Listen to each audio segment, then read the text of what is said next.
আলামিন তিনি ডাক দেয়া বললেন, আবু বকর, আল্লাহকে ভয় করে কাঁদছো, কান্নার পানির দাম কত জানুনি? চোখের পানির দাম কত জানেননি?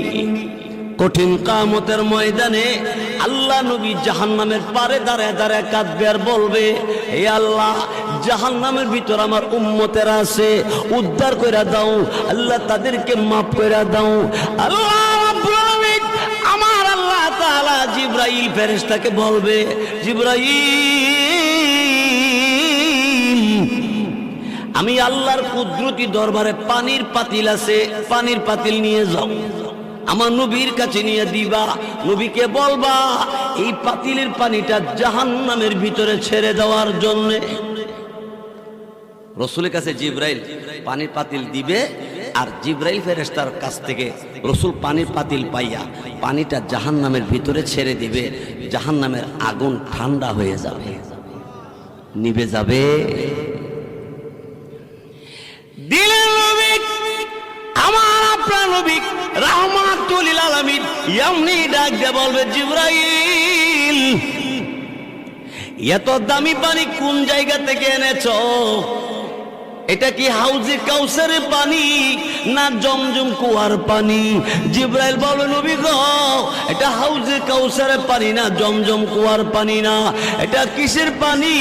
আল্লাহ রাব্বুল আলামিন তখন ডাক দেওয়া, জিবরাইল রাই আমার নবীকে বলে দাও। এমনি জিবরাইল ফেরেশতা তখন ডাক দেয়া বলবে, এই আল্লাহ নবী দুনিয়ার জমিনে আল্লাহকে ভয় করে চোখের পানি ছেড়ে, আল্লাহর বান্দা চোখের পানি ছেড়ে ছেড়ে কাঁদছে, এই কান্নার পানিটা আল্লাহ তাআলা জমা রাইখা দিছে। আপনি করিগর গভীর রাইতে তাহাজ্জুদের নামাজে রাত কাটাইলে, গভীর রাইতে আর ঘুমায় না, এমন অনেক মানুষ আছে, বহু লোক আছে, অল্প বয়সের আছে, মহিলাদের মধ্যে আছে, পুরুষের মধ্যে আছে, কত মানুষ শেষ রাইতে আর ঘুমায় না, ওযু বানাইয়া তাহাজ্জুদের নামাজে দাঁড়াইলে যায়, তাহাজ্জুদের নামাজ পড়ে ভিক্ষুকের মতো দুইটা হাত আল্লাহর দরবার বাড়াইয়া দিয়ে বলে, আল্লাহ প্রভু, এই পরওয়ারদিগার আলম, আমি গুনাহগার, তোমার নাম গফফার, আমি নাফরমান, তোমার নাম রহমান। আমরা নাফরমান কিনা? আল্লাহর নাম রহমান। আল্লাহ তুমি দয়া করে আমি নাফরমানরে তুমি মাফ করে দাও। চোখের পানি ছেড়ে ছেড়ে কাঁদতে কাঁদতে কুদরতি কদমে, আল্লাহর কদমে সাজদায় পড়ে কান্দে, বলে আল্লাহ তুমি আমারে মাফ করো।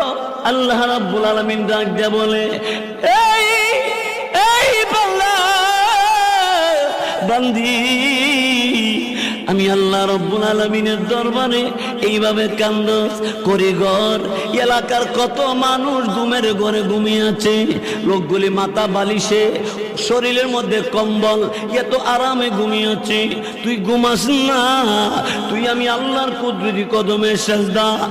এইভাবে সব মানুষের মাথা বালিশে, আর তোর মাথা আমি আল্লাহর কুদরতি কদমে। আরে বান্দা, আমি আল্লাহ তোরে মাফ করব না, কারে মাফ করব? গভীর রাতে গুনাহ করেছিস, কেমন গুনাহ করেছো? আমি আল্লাহর কাছে যখন সেজদা করে ডাক দিছ, আমি আল্লাহ এই মুহূর্তে তোরে মাফ করে দিছি।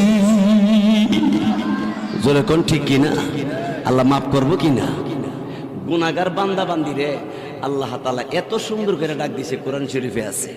আল্লাহ বলেন, ইয়া ইবাদি,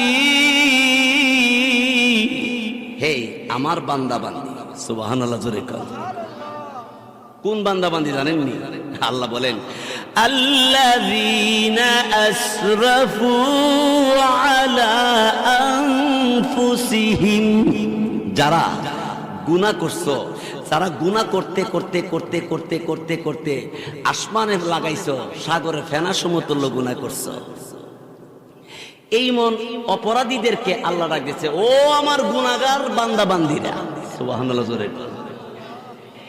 ইয়া ইবাদিয়াল্লাযীনা আসরাফু আলা আনফুসিহিম।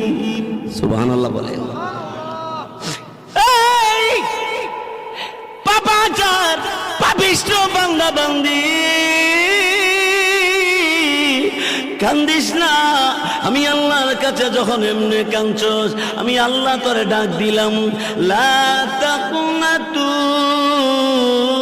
মির রাহমাতিল্লাহ।